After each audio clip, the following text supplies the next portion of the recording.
Good morning. I'm Jenny Bilfield with Washington Performing Arts. It's wonderful to see you all today. Excuse me, just one moment. And thank you so much, Robert, for the wonderful introduction of our guests. We're so happy to be here, very grateful to the Library of Congress. And I want to welcome you on behalf of Washington Performing Arts, the League of American Orchestras, and the Kennedy Center. I bring greetings from Deborah Rutter, my friend and collaborator, who is traveling with the National Symphony Orchestra this week in Russia, and she couldn't be here. I know that she's very disappointed to miss participating in a festival that she has so strongly believed in and been committed to from the very, very beginning. So after 2.5 years of planning, we have arrived at this week, and it's very exciting to start it here in a place that is of music and has had such an important impact in the cultural life of this country. I wanted to give you a little bit of a background about SHIFT, and it was really founded based upon a vantage point of optimism about orchestras, and a sense that orchestras are the hubs of culture and learning within and outside their institutions. Very often, orchestras make the news when there's some strife, when there's a strike or a negotiation or something is going poorly.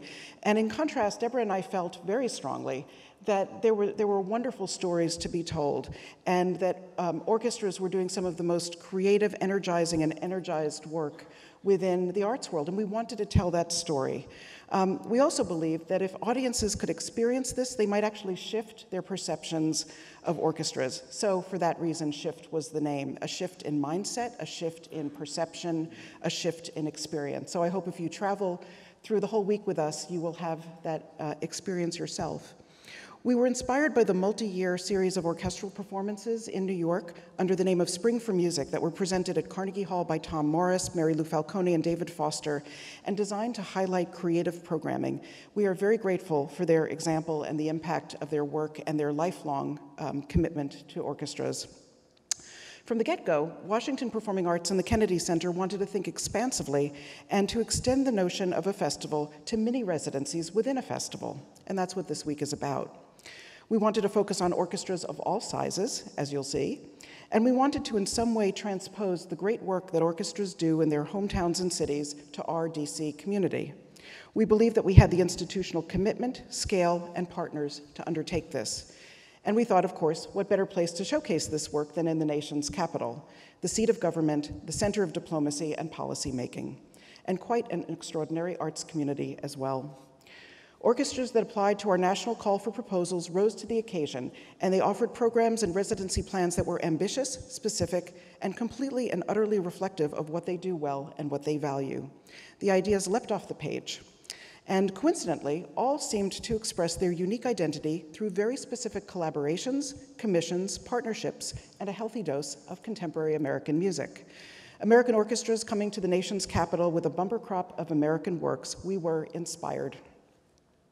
Today's symposium will give us a chance to discuss why SHIFT is important, not just in this hyper-focused lens of a one-week festival, but more broadly, in the context of orchestras' value within their communities. We'll look at the risks and rewards of innovation, explore what's gotten us to this point, and we'll have a chance to actually hear music with the Play On Philly Chamber Ensemble. Very happy to have music at the centerpiece of this festival and this symposium. From the get-go, the Andrew W. Mellon Foundation supported our vision and provided generous seed funding that enabled us to greenlight SHIFT, and I'm very pleased that Susan Fader can be here to see how this all unfolds. Mellon's support was matched by Tina and Gary Mather, Michael and Noemi Nydorf, and the Centene Charitable Foundation, the DC Commission on Arts and Humanities, which is an agency supported in part by the National Endowment for the Arts, and also by the Abramson Family Foundation, Betsy and Robert Feinberg, Morton and Norma Lee Funger, and Daniel R. Lewis, among other donors. We're very grateful for their support, and we could not have done it without them, literally. Huge thanks to our teams, boards, our partners, and to the participating orchestras, the staff, musicians, and their boards. A special shout out to Samantha Pollack from Washington Performing Arts and Jamie Brumis, counterparts who worked so closely and really bore the lion's share of organizing this. They are treasures, and when you see them, thank them, give them a squeeze. They deserve every good wish and our great appreciation for their efforts in putting this together. And to Kathy French, who believed in this idea from the very beginning. She was part of Spring for Music, and she is here in Washington, D.C., and a lifelong friend of the arts, and a longtime CEO of the League of American Orchestras. Jesse Rosen is her successor. We're very grateful, Kathy, for your support early on. I'm so happy that so many of you who believed in this early on are here with us today to see how this is launched. We're very grateful.